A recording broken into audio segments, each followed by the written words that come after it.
The Baltimore Ravens are one of the best teams in football. I don't think that's a controversial take. In fact, I would say that's a pretty cold take. I think most people would agree with that. They don't think they're one of the best teams in football. They'd probably say they're the best team in football. And while I may not necessarily agree, there's definitely a strong argument to be made.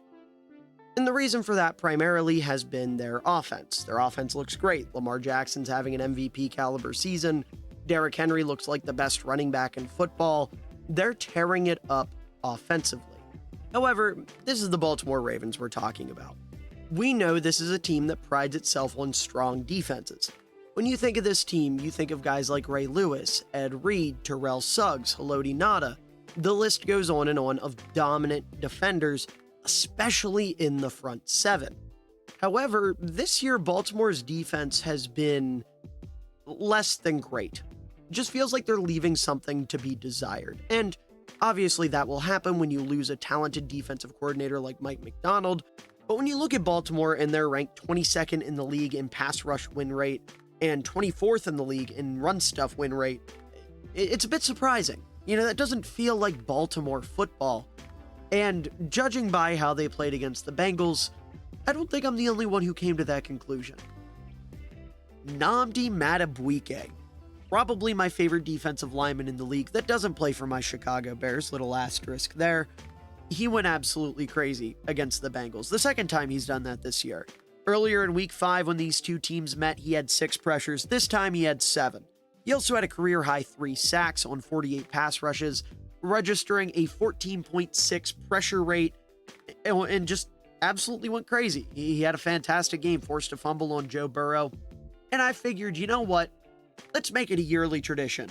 I made a video last year talking about Madubuike. Let's do it again. Let's talk about Nnamdi Madubuike in a career game against the division rival Cincinnati Bengals. A huge win that he had a major impact on defensively. I'm thinking he took this whole Ravens defense not looking too hot thing personally, and he showed out as a result of it. So let's go ahead and dive into the film and talk about Nnamdi Madubuike's game against the Cincinnati Bengals on Thursday Night Football. All right, so I know we're here to talk about the pass rushing prowess of Mr. Nnamdi Madubuike here, but we're actually going to start with a run defense rep, right? Because it would not be a MillerFootball video if I was talking about a defensive lineman and I didn't talk about run defense. This is just a grown man rep. So you see right away, as this ball snapped, Beaks is stood upright. This right here is a very disadvantageous situation for a defensive lineman. He's upright. You've got 2 guys on him. He's got 1 foot in the air. I mean, this is bad, but the key here is the vision, right? He is watching this handoff. He has no interest. He has a guard and a center double teaming him, standing him straight up. And his priority is, okay, who's getting the football? Because obviously you've got a man coming across in motion here. You've got Burrow with the ability to hand the ball off. It could be a bootleg. It could be, play action, anything. So he's watching this football, and immediately he's going to see that this is a handoff. He gets low, and he starts driving. Now you've got the center who's going to move up to the second level and try to take care of Roquan Smith. Beaks does a great job of identifying this quickly. So he gets low, plants his feet. You see good, firm feet right there. This one, he's planted on the foot, or the front of his foot, his toes, to try to spring himself a little bit almost. That's exactly what he does. He launches himself off, and now he is penetrating this gap perfectly. He's cutting across the chest of this guard here. That's going to allow him to get into the backfield. He lets the running back run into him, absorbs that, and now you've got Beaks and Travis Jones over here who are going to be able to absorb this and stop this for a 1-yard run. So in other words, obviously they stand him up, they drive him back. They don't get to fully bring him down, but it's a stuff. So in other words, you get Nnamdi Madubuike. Goodness, I got to get used to that. It's Nnamdi Madubuike. I know it's almost been over half a year at this point, over half a season since he changed his name, but I haven't talked a lot about Baltimore's D-line, so you have to excuse me. But Nnamdi here goes from being in one of the worst positions you can be in as a defensive lineman to stuffing the run for a gain of a single yard. That's a grown man rep. That's a grown man play. And I'm very, very impressed with this, especially considering what we're about to see with him as a pass rusher on the day.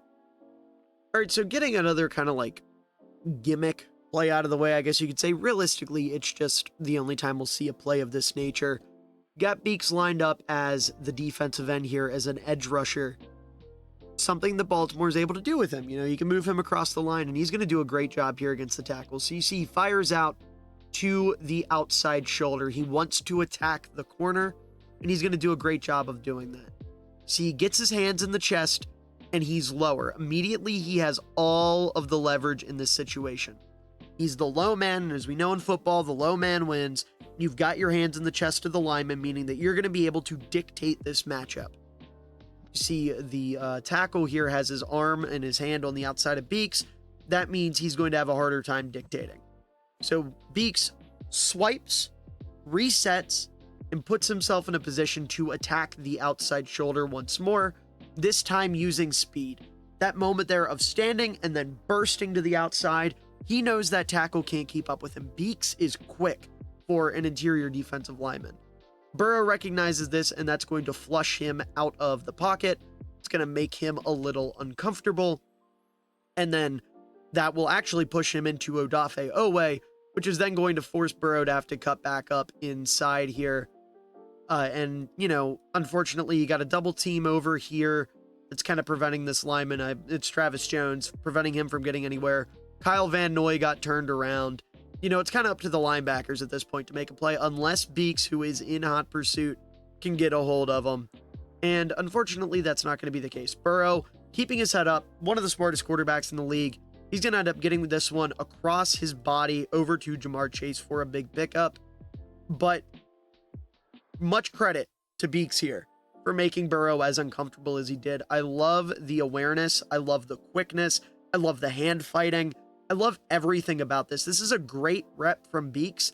It's just really unfortunate that Burrow had all of this space to get upfield and try to make a play and ends up making said play because he is one of the elite quarterbacks in this league.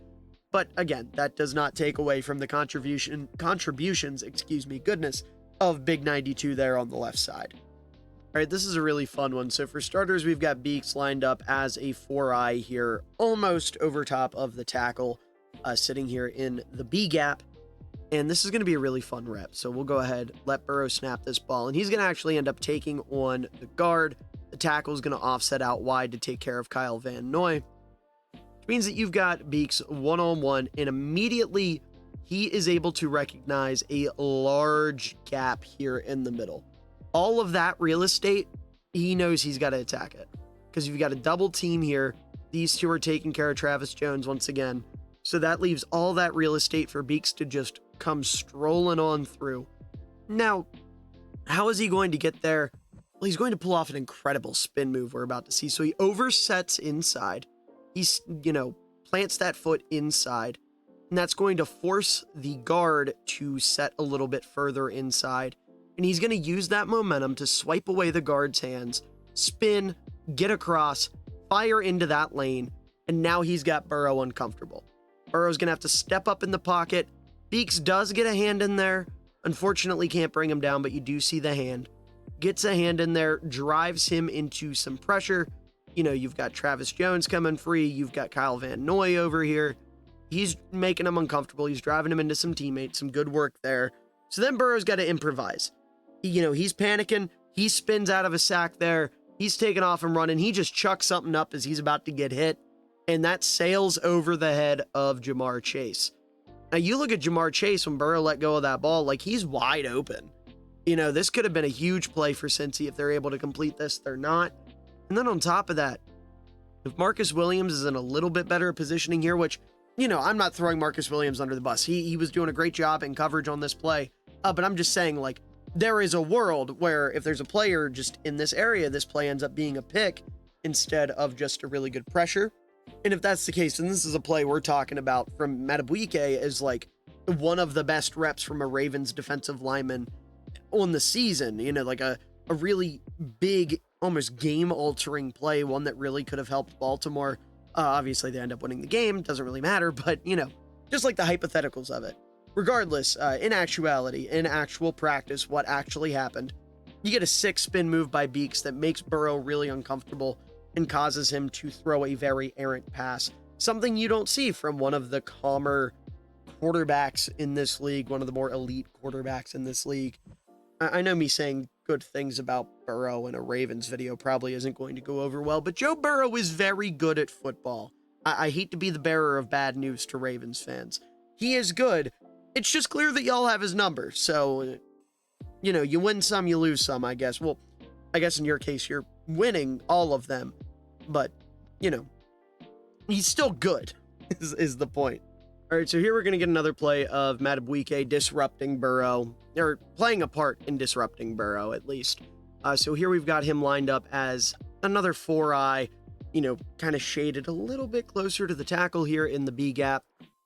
And we're just going to go ahead and let this play out. So immediately attacks the guard, hands inside, not perfectly in the chest, but inside. But this is a tough spot for Beaks because you see this guard also has his hands inside. So we're all in right now. Everybody's in. So Beaks is going to recognize that, pull off a really nice swim move, and that's going to disrupt Burrow. And I recognize that Beaks isn't the main pressure point here. That is Kyle Van Noy coming off the edge. But what Beaks is doing is cutting off this lane. So Burrow can't go there. Instead, Burrow has to cut up and around into the line of sight of a linebacker who's currently sitting in a zone and can easily come downhill and take care of him. And that is exactly what's going to happen. So you see Roquan Smith here passes off his man, picks up Ja'Marr Chase, and you've also got another DB trailing here, so Roquan knows he has a little bit of support. You also have Beaks coming back in pursuit, like he's still in this. Breaking down with 2 players here, I guess. But Beaks is going to chase him out. And because of Stevens here, here with Ja'Marr Chase, Roquan Smith knows he can drop down and he can get after the quarterback. So Beaks is going to chase Joe Burrow into Roquan Smith. Burrow gets hit as he's throwing, throws up an errant pass. Could be a 50-50 ball down here with Mike Gesicki and one of the DBs. I want to say it's Marlon Humphrey. I think I'm seeing a 4 there. And it ends up, no, it was Kyle Hamilton. Even scarier, honestly. But it ends up being incomplete, ends up being an errant throw to the sideline. So again, even though Beaks maybe wasn't like the primary pressure forcer here, he does eat up this lane right here that is going to prevent Burrow from taking maybe a safer route away from pressure and definitely forces him into more Ravens. And that's a really nice play, setting up your teammates. You know, everyone just kind of doing their thing, right? This isn't like a, oh my God, Justin Madubuike's unbelievable play. This is a, wow, look at how well these players work together. Look at the well-oiled machine that the Baltimore Ravens defense can be when everything's clicking. That's a scary thing because with how good their offense has been, you want to see this a little bit more often. And if you do, that's when you get Super Bowl aspirations. You know, I know Kansas City's undefeated. They're the talk of the town, but like Baltimore's still very good. And if this defense can start pulling together more plays like this, where everyone's playing their role, then those Super Bowl aspirations get very, very real, very likely, almost, I would say. And, you know, playing like this would be the team that could beat Kansas City if they can start stepping up a little more often like this. So this play, again, less of a holy shit, Madubuike, you're unreal, and more of this, please. Everyone's doing their job correctly, and quite frankly, the Ravens defense hasn't been doing that enough lately. It's just, you know, specifically Madubuike had a pretty solid impact in that machine that got rolling on this play. All right, I am such a huge fan of this rep by Nnamdi Madubuike right here. Lined up as the 3 technique, you know, sitting firmly in the B gap. I love everything about this. Right away, we're attacking the inside shoulder of the guard, right? Earlier in the game, we saw him do this, and he turns it into a spin move because you end up getting this free real estate given the way the Bengals have been blocking in this game. We're going to get something, I think, a little bit cooler on this play. The hop, the chop, the rip, get to Burrow, force the pressure, ends up being a completed pass. But I love everything about this. So right away, bites hard inside, gets the hop in there, takes his hands, swipes down, gets the hands out of the way, the guard's hands out of the way, excuse me, and then we're ripping, we go underneath, and we're getting to the quarterback. I know there's a lot of talk nowadays about quarterbacks making big plays and looking a little Mahomey. This is looking a little Donaldy. Like this gives me strong Aaron Donald, energy vibes. Obviously the cross chop being like his signature move. That's what's happening here. You're getting a little cross chop rip action. Just absolutely love everything about this rep. It's unfortunate that it didn't end up in a sack or, a throwaway or a fumble or whatever. But, you do get pressure on the quarterback. Burrow, you can see right away off the snap, his eyes are downfield. He wants something deep here. Beak says, nope, you're going to check it down to your tight end and you're going to like it. And that's what he ends up doing. Trust some guys to make an open field tackle. Kyle Hamilton's over there. He's going to make an open field tackle. We know he does that. But, God, I could watch that rep all day. Just beautiful, beautiful stuff. Sells it perfectly. The chop, the cross, the rip. I mean, this kind of stuff is great to see, especially, seeing a guy show off his bag. There's a couple plays in this game that I don't show in this video because they're wins, but he doesn't get like an impressive pressure or a sack or anything like that, where you're seeing a good bull rush from Beaks. You saw the spin move earlier. You're seeing the cross chop rip here. Like, he's got a nice bag. We're going to continue watching the video or continue looking at plays throughout the game, and I'll bring up more moves as they come up. But this cross, just this play in particular, obviously a lot of people do this now. Aaron Donald popularized it. Goodness, I don't know why that was so difficult for me to say. But obviously he popularized it. It's just on this play specifically. I don't know if it's just because I'm thinking of one specific rep he had against the Vikings where he too shot through the guard and the tackle and got into the backfield, but it's just giving me heavy Aaron Donald vibes, and I absolutely love it. All right, here we go. We got Beaks lined up as our 3 technique between the guard and the tackle once again. And this time, once this ball is snapped, you'll see he's actually going to draw the double team. We've seen Jones over here getting a lot of that double team. Right now, he's one-on-one. So we got Beaks 2-on-1, getting the double team. He doesn't care. See, he's going to engage, but his eyes are in the backfield the whole time. He's trying to figure out what Burrow's doing. So he's waiting. He knows he's not beaten 2 here. That's all right. He's waiting, he's fighting. He sees Burrow take off. He's firing out of a cannon after him. That's a big man covering a lot of ground there. And not only that, but he's going to get the arm out. He's going to knock this ball out of bounds, get a forced fumble in the process, pad his stats a little bit. It's a heads-up play. What isn't a heads-up play, though, and correct me in the comments if I'm mistaken here, but it's 3rd down, right? First down marker's all the way down here. What did Burrow have to gain from putting his arm out there? Like, I guess, you get an extra yard maybe, and that could help with punt positioning or something. I don't know. It just feels a little unnecessary, right? It just kind of feels like Burrow didn't have to do that, but he did. Beaks gets a forced fumble on his stats. That's pretty cool. But it's a really nice rep. Good heads up play. Chases the quarterback to the sideline, runs him down. He's excited. His coaches are excited, smacking him on the helmet, which, by the way, ugly helmet that he's wearing. These uniforms here, quick rant. These uniforms here that the Ravens are wearing, burn them. Toss them out. Don't wear them again. First of all, I am an aggressive, like, anti-single color uniform person. Like, your jersey, your pants, and your helmet should never all align. Unless you're doing, like, a blackout thing and you're a college team, sure. In the National Football League, no.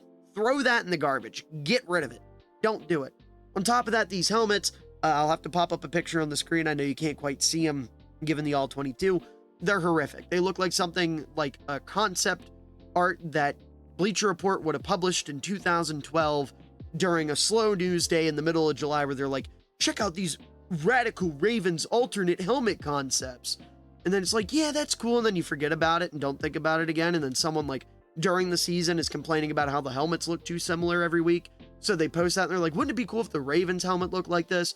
And then you have like half the fan base being like, yeah, it's pretty interesting. It's different. And then the other half being like, no, this looks like shit. What are you talking about? It's like someone in the Ravens, I almost said costume department. Jesus, my theater kid just almost got me. The theater kid in me almost got me, rather. No, the uniform department, whatever they'd be considered. It's like someone saw one of those and was like, yeah, that's the one. But regardless, ran over. I hate these uniforms. Point being, this is a really good rep, as a lot of these have been. One more time, just a big guy covering a lot of ground, getting to the quarterback, forces the fumble, brings up 4th down. Great play. All right, so for this play, 2 players need to be named ahead of time. Obviously, we've got Beeks lined up as a 4-eye this time on the inside shoulder of the tackle. And Odafe Owe lined up as the edge rusher here. You're going to get a little bit of a stunt, right? So what's going to happen here is Beeks being the inside man, he's going to be the pin defender. And then you're going to have Owe as the looper. That's the terms I use. Maybe other people use different ones. But what Beeks is going to do is he's going to fire into this guard and then force a double team. That's the key here, right? You force this double team. That's going to allow Owe to loop around because he's quick, fire into the backfield, and hit Burrow. The guard recognizes it, but he's too little too late, forces Burrow outside. Beeks, we already know, keeps his head up, very aware. He sees this and he realizes Burrow's about to come right into his lane, right into where he has the ability. You can see this poor tackle, he's struggling. His feet are facing different directions. Beeks has his hands in the chest, like he has all the leverage here. So what's he gonna do? He's just gonna let go. He's just gonna be like, all right, buddy, that was fun, but I got a quarterback to get to. He lets go, dives at Burrow's ankles, gets him by the shoestrings, and that's his first sack of the game. Great play, really well executed stunt here. We'll watch it one more time. Again, once this ball is snapped, Beeks is the pin defender. He takes on the double team, lets Owe wrap around, and then Beeks, being the guy who's supposed to be like the space eater to let the other guy get the sack, ends up being the one who actually gets the sack, which is pretty cool. Always great to see something like that play out. All right, Ravens fans, jump scare warning. You're about to watch a Joe Burrow touchdown, but at least Nnamdi Madubuike looked good on the play. So we've got him lined up here. 3 technique, inside the B gap once again, fires off, and immediately we're chopping down at the guard's hands to attack the inside shoulder, or the outside shoulder, excuse me. So we're chopping down, and then we're ripping underneath, getting some pressure on Joe Burrow, forcing him out of the pocket. Burrow has to run, he has to scramble. And this dude, I mean, unreal. Sees Tanner Hudson, I believe is who this is. It is. Tanner Hudson wide open here in the end zone. He ends up hitting the throw. Just awesome work by Burrow. Almost across body. I guess like straight across. Not necessarily cross body. But fires that shit on a rope while on the move. I know I just got into gushing over Burrow, but Beeks does a great job here again. The chop, the rip, gets into the backfield, forces the pressure. Burrow just does a good job of getting away from it. But by all accounts, that's a pressure for Beeks. Makes the quarterback uncomfortable. Just like I've said a couple other times in this video, unfortunately, this quarterback that you're making uncomfortable happens to be one of the best in the business. So making him uncomfortable isn't necessarily the end-all, be-all of the play. Sometimes it's just an obstacle he's going to overcome. But either way, great rep by Beeks. And for the purposes of this video, that's all I care about. All right, this is going to be an awesome rep here by Beeks. We've got him lined up as the 4-eye here. You know, he's the 4-eye because he's lined up on the inside shoulder of the tackle. And right away, he's going to play this beautifully. So, fires off, squares up with the guard, inside hand placement. He's already winning the rep. See his hands on the inside shoulder, the tackle, or the guard here, excuse me. His hands are a little wider. You can see these little blurs of black there on the outside of Beeks. He's not in an advantageous situation. So what's Beeks going to do? Well, he recognizes that there's going to be a whole lot of green grass here. Because what's been happening this game is this center right here has been double teaming one of the 2 D tackles. On this play, he picks Travis Jones. Beeks is going to take advantage of that. He knows that grass is there. So what's he going to do? He starts to see Kyle Van Noy bend the corner. That's going to open up some grass here. So he's going to extend by getting his hand, taking his hand that he has placed in the guard's chest, extends, goes wide. He fakes to the outside shoulder of the guard. That's going to cause the guard to drift down. And then Beeks, being the crafty player he is going to use that momentum to then plant his feet, go over the top, swim through the guard, and go sack Joe Burrow. And to make it even sweeter, he brings the guard along with him for the ride. Gets a little assisted sack there by the guard, who ends up, at this point, it almost looks like he's the one that took down Burrow. Just a really good play. I love the awareness, the spatial awareness here of knowing, okay, I've got this. This is where I want to go.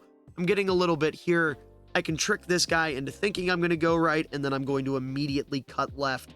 Just awesome stuff there. That's what happens when you have a smart lineman. Being able to do stuff like that, the great spatial awareness, like I said, really good hand usage, really good manipulation. That initial punch that allowed him to get his hands inside the chest of the guard, that's what sets that play up. That's why that's so important. That's why when I talk about defensive linemen, it's the first thing I go to. Where's the hands placed? They're placed inside the chest, then you know they have the leverage on the rep. They're out wide, probably not in as great of a situation. All right, so we've talked about some flashy reps, some, quick reps, things like that. But this is the final rep we're going to look at, and I think the best way to end it is just to show that Beaks is capable of just being better than the guy across from him. Doesn't have to get flashy, doesn't have to get cute, just outmans the guy across from him. Oh my God, Eddie Jackson jump scare down there. Didn't even notice him at first.